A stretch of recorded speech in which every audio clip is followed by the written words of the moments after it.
Y ya estamos conectados y listos para poder recibir a nuestro primer entrevistado, con quien vamos a conversar durante estos próximos minutos. Obviamente desde ya hablar un tema que es muy importante, porque resulta que de acuerdo con la Dirección del Trabajo, en febrero hubo 34.872 desvinculaciones bajo la razón de necesidades por la empresa o necesidades de la empresa. Esta fue la mayor alza desde el año 2022. Este reporte hace pensar también que la recuperación del empleo será incluso tal vez más lenta de lo que nos gustaría, pero ¿cuáles son las razones para poder decir o qué significa y cuáles son las necesidades de una empresa que permita un despido de esta característica? Estamos en contacto ya con el abogado experto laboral Cristian Becker, director de Becker Abogados. Hola, Cristian. Primero que todo, muy buenas noches y discúlpanos por comenzar un poquito más tarde esta entrevista, este contacto. ¿Cómo estás? Bienvenido a la radio. Buenas noches, Sebastián. Muchas gracias por la invitación. Cristian, yo trataba de explicar un poco, ¿no? Primero, que ha habido un alza, que más de 86.000 despidos por necesidad de la empresa hubo en los primeros meses de este año, con estas cifras de enero, febrero. Pero, ¿qué significa en sí o por qué existe este despido por necesidad de la empresa y cuáles son las razones? Claro, mira, como el nombre lo indica, se refiere a necesidades económicas, a razones que pueden ser internas de la compañía, como un menor número de ventas, o puede ser también por razones de modernización, donde el empleador puede ver la oportunidad de reemplazar un trabajo remunerado por alguna tecnología, y esto siempre con la finalidad de poder hacer más eficientes los costos operativos, poder mantener a flote las utilidades. Pero en general las necesidades de la empresa están creadas por el legislador para que la empresa pueda seguir funcionando y pueda hacer frente a los costes. Generalmente es por menores ventas, menores utilidades, por dificultades en la economía en general. O sea, principalmente esa es como la razón, ¿no? De donde el empleador en este caso se puede agarrar, por decirlo de cierta forma, y realizar estos despidos. Claro, pero siempre da lugares a reclamaciones por parte de los trabajadores y a juicios, porque a veces estas necesidades de la empresa no son invocadas de manera real. A veces el empleador se quiere deshacer de algún trabajador porque no puede aplicar una causal disciplinaria, entonces utiliza esta norma que está en el artículo 161 y lo despide por esta causal, porque finalmente despedir a un trabajador, y eso es súper importante que lo entendamos, siempre va a ser un acto discrecional, es decir, el empleador no está obligado a mantener un contrato. El empleador en cualquier momento puede terminar una relación laboral, salvo que el trabajador tenga fuero, como en el caso de la mujer que está embarazada, o sea, un dirigente sindical. Fuera de estos dos casos excepcionales, el trabajador puede ser despedido en cualquier momento, y cuando el empleador lo despide por las necesidades de la empresa, le paga los años de servicio, el mes de aviso y otros conceptos que siempre van como las vacaciones proporcionales y los días proporcionales trabajados. En cambio, las otras causales de despido, las del artículo 160, que se llaman despido disciplinario, el trabajador es despedido sin ninguna indemnización. Y eso siempre da lugar a juicio. En cambio, las necesidades de la empresa, como indicaba, pero no tanto como los despidos disciplinarios, porque es un despido que por lo menos va con ciertos conceptos, va pagado con ciertas cosas por lo menos. Pero acá, Cristian, este despido, no el disciplinario, sino que el despido de las personas que le ponen ahí en su carta tal vez de despido o la justificación que les dan es como necesidades de la empresa.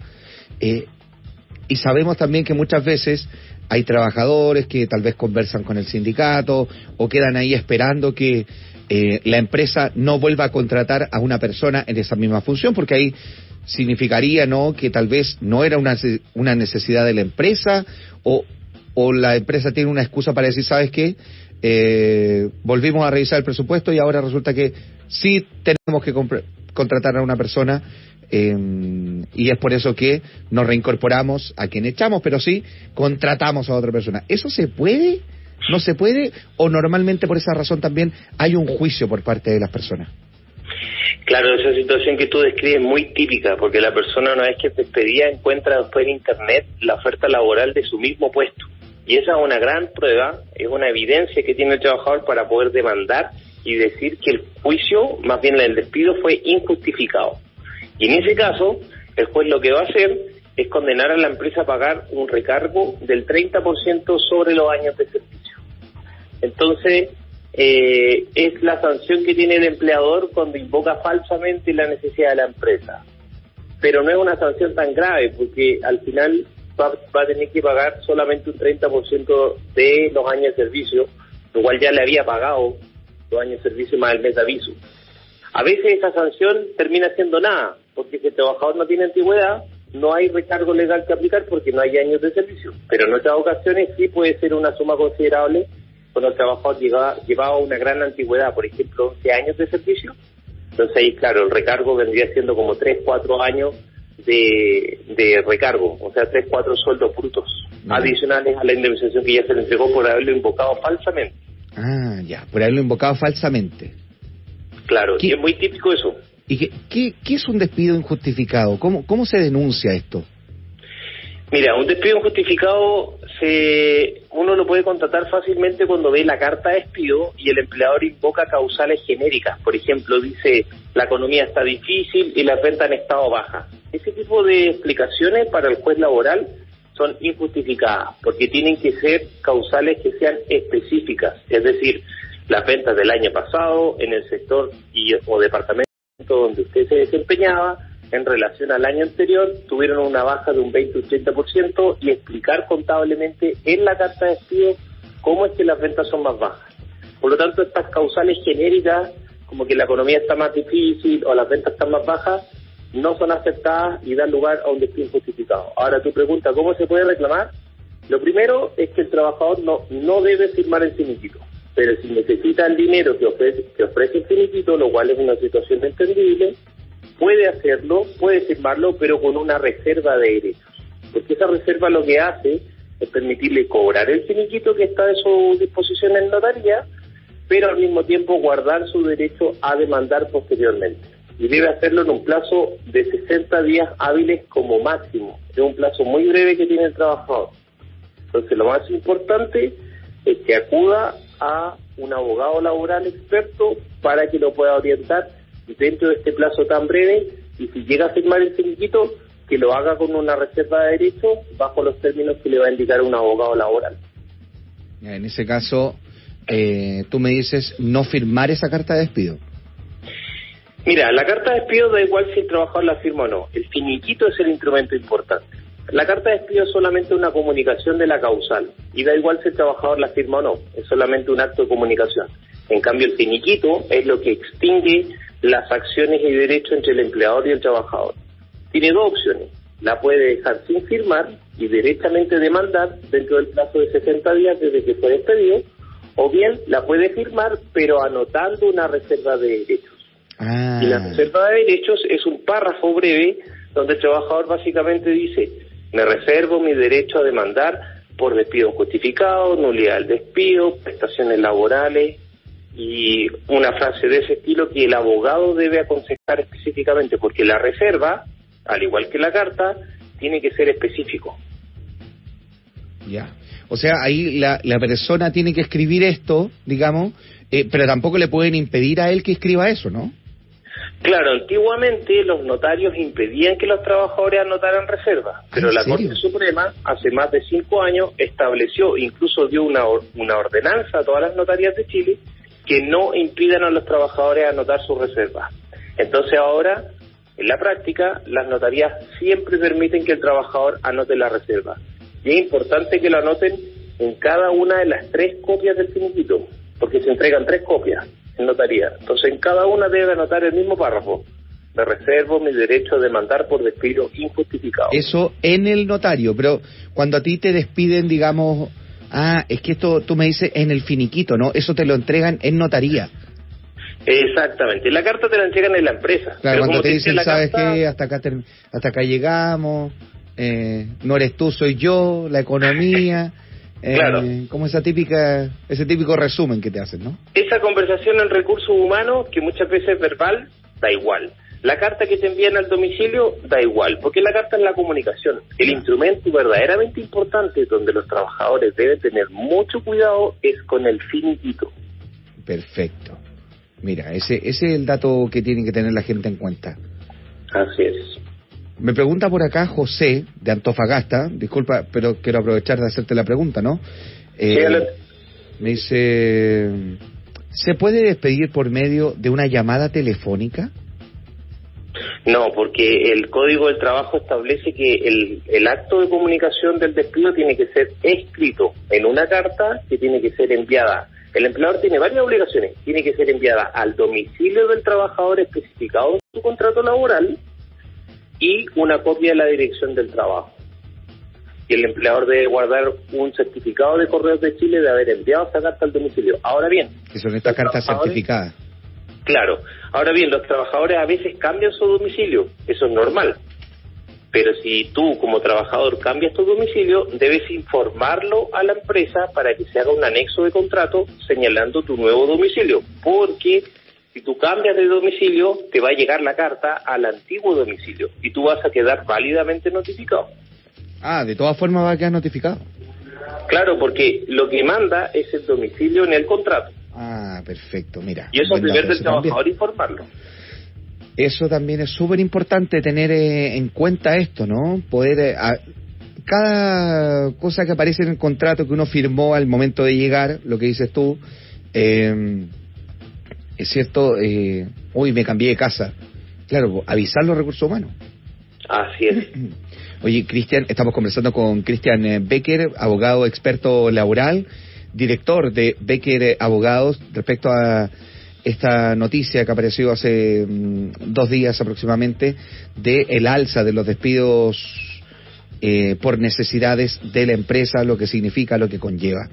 ¿Se puede establecer una reserva de derechos? Me dicen, pero cuando el finiquito se firma de manera electrónica en la página web de la Dirección del Trabajo. Claro, como esta es una realidad en Chile, la reserva de derechos, como comentábamos en un minuto, ya está consagrada por la Corte Suprema y ha sido instruida a todas las notarías. Es así que la Dirección del Trabajo ha habilitado un campo donde tú completas ahí con el texto que vas a colocar en tu reserva. Entonces, ese menú ya existe en la página de la Dirección del Trabajo. Por lo tanto, sí se puede hacer electrónicamente. Ah, o sea, también ya está disponible para agregarlo. Claro. Mira, y acá una última pregunta, aprovechándonos de tu amabilidad, Cristian. Nos pregunta un auditor si se hace un despido de mutuo acuerdo, me escribió por acá, dice, si se hace un despido de mutuo acuerdo, ¿puede poner después en la glosa reserva a demandar? Claro, no hay ningún impedimento que haga ese tipo de reserva, pero hay que aclarar que el despido por mutuo acuerdo, en realidad la palabra técnica no es despido, sino que es terminación del contrato, porque aquí no hay un acto unilateral del empleado. Perfecto. Que ambas partes han acordado terminar el contrato. Ah, ya. Por lo tanto, el peso de esa reserva es menor, porque desde el momento que se terminó el contrato, siempre estuvo la voluntad del trabajador en orden a hacerlo. Y en los mutuos acuerdos tú puedes establecer el monto que tú quieras con el empleador, siempre y cuando los dos estén de acuerdo. Es un acuerdo, por eso que se llama mutuo acuerdo. Perfecto. Oye, mira, es que la gente está aprovechando a hacer consultas, Cristian. Sí. Quiero que aprovechemos también estos minutitos que tenemos contigo. Me dicen, consulta, un trabajador con contrato indefinido, ¿se le puede decir que lo van a mantener solo hasta el 2025? Yo no sé si ahí nos faltará algún datito, pero esa es la pregunta que me hace acá la auditora. Esto solo como conversación con el trabajador, me dice. Claro, no, eso es puede ser un abuso de parte del empleador o puede ser su ignorancia, pero si el contrato es indefinido, el empleador no le puede poner fecha. Por eso que están los contratos a plazo y tienen ese nombre. Pero si el contrato es indefinido, va a terminar por alguna causal de despido o por mutuo acuerdo, por el fallecimiento del trabajador y por las circunstancias que señala la ley, pero no por un plazo, sino sería un contrato a plazo. Cuando se hacen estos contratos a plazo, normalmente cuando uno ingresa a un trabajo, es nuevo, no vamos a estar un mes, digamos, entre paréntesis como a prueba, después otro mes se te va a renovar, después el tercer mes, y ahí viene como el dicho de trabajadores que ya llevan más tiempo en la empresa, o tal vez de familiares. ¿Cuánto llevo ahí? No, ya llevo 3 meses. Ah, ya estáis listo, pues ya estáis indefinido. ¿Es tan así eso? Claro, se puede generar una confusión ahí, porque es más o menos así, pero la verdad es que no se trata del tiempo que yo lleve, sino del número de renovaciones. Cuando a mí me han renovado el contrato por tercera vez, pasa a ser indefinido automáticamente, por más que el empleador le coloque un plazo. Entonces ahí, cuando a mí me renuevan por tercera vez, el empleador puede pensar y el trabajador puede pensar que se están renovando por un plazo determinado. Pero la verdad es que el contrato pasó a ser indefinido automáticamente porque la ley lo dispone así. Ah, la ley dispone que sea así. Claro, de hecho, para ser más exacto, es una segunda renovación. Ejemplo, me contratan por 3 meses, ya. Me renuevan el contrato, esa primera renovación. Se vence ese plazo y me vuelven a renovar, pasa a ser indefinido según la ley. Ya, perfecto. Por más que tenga plazo estipulado. Entonces, ahí lo que pasa es que las partes, empleador y trabajador, tienen una intención, pero esa intención es superada por la ley. La ley establece que si hay una segunda renovación pasa a ser indefinido igual. ¿Te fijas? Entonces, eso es lo interesante del derecho laboral, que le permite cierta autonomía a las partes, pero hay límites donde la ley dice, no, esto es así, por más que las partes digan otra cosa. Mira, buen dato ese también, al igual que lo que mencionabas tú en un comienzo, que las únicas como 2 razones para que no te puedan despedir son tener un fuero maternal, ojo, solo mujeres en este caso, o ser dirigente o dirigenta sindical. Así es. Pero esas licencias, no, que estaba con licencia, justo, eso no va. Lo que pasa es que la licencia lo que hace es suspender el efecto del despido por necesidades de la empresa. Entonces, si a mí me despiden y yo estaba con licencia, ese despido va a tener efecto solamente cuando termine mi licencia. Se suspende el efecto del despido hasta el día en que termine la licencia. O sea, te pueden despedir, digamos, tú estando con licencia y te escriben así, o te anuncian que te van a despedir, eso se puede hacer. Claro, pero va a tener efecto después de que termine la licencia. Por lo tanto, en todos esos días que yo esté con licencia, sigo recibiendo todos los beneficios y la remuneración. Perfecto. Cristian, te queremos agradecer este contacto, pero antes, por favor, ¿dónde la gente te puede contactar? ¿Dónde la gente te puede consultar si es que tiene dudas, inquietudes o si está pasando por una situación así? Claro, mira, nosotros tenemos un blog donde publicamos todos los meses más de 15 artículos laborales que son de mucha ayuda tanto para el empleador, la pyme, la empresa, como para el trabajador. Esto lo encuentran en www.beckerabogados.cl. Becker se escribe igual que la cerveza, no estoy haciendo publicidad, pero para que la gente lo entienda bien. Perfecto. Y ahí tenemos videos, blogs y mucha explicación sobre la ley 40 horas, ley Karin, ley de conciliación de la vida personal y familiar. Muchísimas gracias, Cristian. Te queremos agradecer este contacto, las explicaciones en fácil y obviamente haber respondido todas estas preguntas que los auditores también tienen en este programa. Cristian Becker, abogado experto laboral y director de Becker Abogados. Hasta pronto, muchas gracias, buenas noches. Muchas gracias, hasta luego.